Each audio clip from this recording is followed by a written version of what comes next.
Hi boys and girls, today is Earth Day, so we thought we'd read to you outside.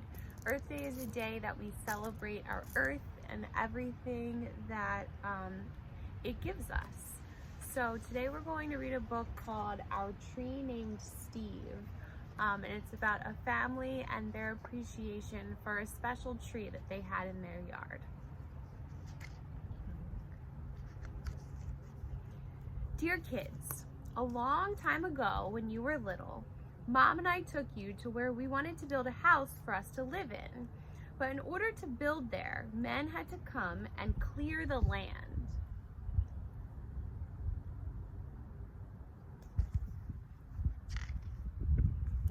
I remember there was one tree, however, that the three of you couldn't stop staring at.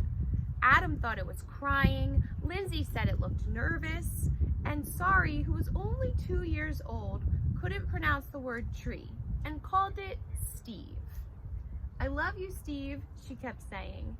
And then Adam and Lindsay started saying it. And before too long, Mom and I got the hint and asked the builder to please save Steve. So there's Steve right there.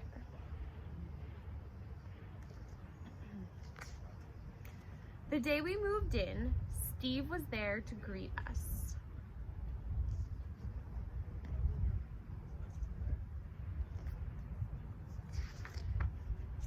He quickly worked his way into our lives as a swing holder, target, third base, hiding place, jump rope turner,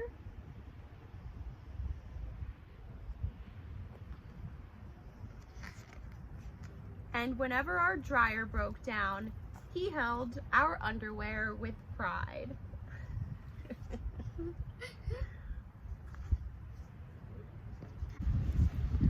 Yes, right there in the center of our yard, this weird-looking tree grew to become the center of our outdoor life. Through all our barbecues, campouts, and dance parties.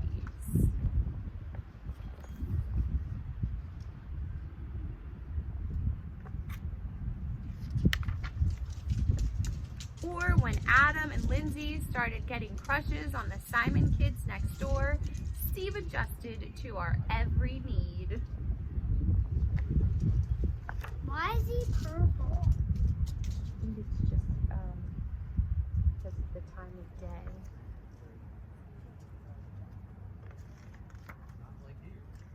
And it wasn't always easy standing tall through snowstorms in the winter.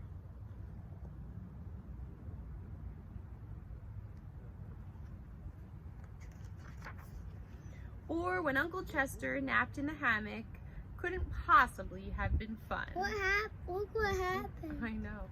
Not to mention the time that the sewer overflowed and Steve sucked up all the smelly water before it drowned Kirby.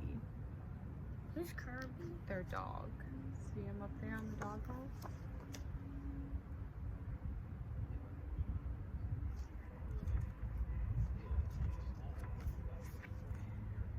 Then got so sick himself that the tree doctor had to give Steve a haircut.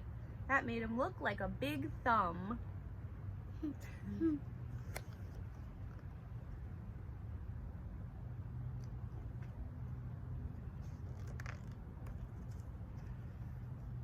Through the years, Mom and I had tried to show you, in a world filled with strangers, the peace that comes with having things you can count on and a safe place to return to after a hard day or a long trip. Which brings me to the point of this letter.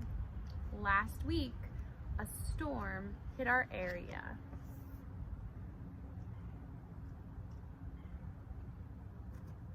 What do you think's gonna happen? I think he's gonna fall. And though we spared Steve's life a long time ago, this time we couldn't save him. There's Steve. He fell in the storm.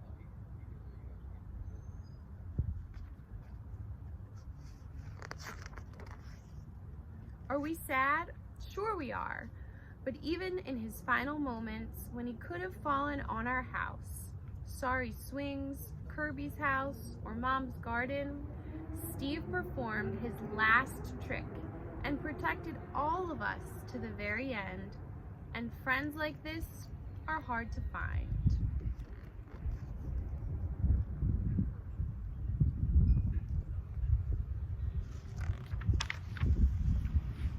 So when you come home from Grandma's next week, Steve will not be able to greet you as he's done in the past. I'm sorry, but please know that Steve will always be with us in our hearts, in our thoughts.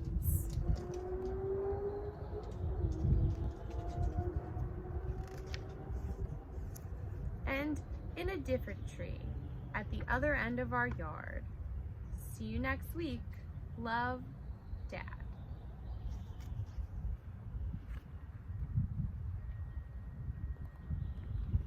You're sad. I know, but it's okay. You'll go again. So, boys and girls, I hope that you get a chance to go outside today and celebrate our Earth. Don't forget to always recycle. That's one way you can help our Earth. Maybe you can plant a tree today. Maybe you have some seeds. You can plant a flower. And always remember to do things to take care of our Earth, because our Earth does a lot of things for us.